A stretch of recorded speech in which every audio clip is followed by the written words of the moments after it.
சென்னை நுங்கம்பாக்கம் ரயில் நிலையத்தில் மென்பொறியாளர் சுவாதி கடந்த மாதம் 24ஆம் தேதி மர்ம நபரால் வெட்டி கொலை செய்யப்பட்டார்.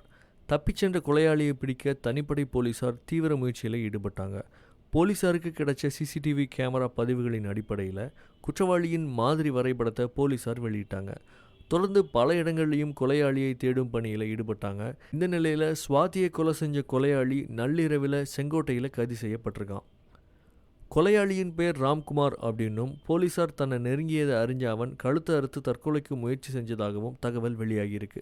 இதையடுத்து கொலையாளி ராம்குமார் கைது செய்யப்பட்டு சிகிச்சைக்காக மருத்துவமனையில் அனுமதிக்கப்பட்டிருக்கான்.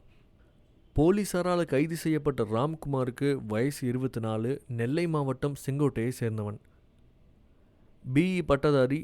வேலை தேடி சென்னை சூளமேட்டில் தங்கியிருந்த ராம்குமார் சுவாதியை ஒரு தலையாக காதலிச்சிருக்கான்.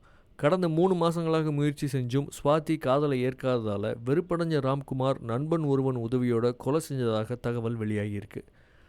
கொலையாளி ராம்குமாரை சென்னை கொண்டு வர இருக்காங்க. ராம்குமாரோட தந்தை பரமசிவம், தாய், சகோதரி உள்ளிட்ட 4 பேரிடம் தனிப்படை போலீசார் விசாரணை நடத்திட்டு வராங்க. சூளைமேட்டில் ராம்குமார் தங்கியிருந்த மேன்ஷன்லையும் போலீசார் விசாரணை நடத்திட்டு வராங்க. ராம்குமாரோட கழுத்தில் எக்ஸ்ரே எடுக்கப்பட்ட பின் அறுவை சிகிச்சை மேற்கொள்ளப்பட்டது. அறுவை சிகிச்சைக்கு பின் ராம்குமார் பேச ஆரம்பித்தான். அவனிடம் போலீசார் விசாரணை நடத்திட்டு வராங்க.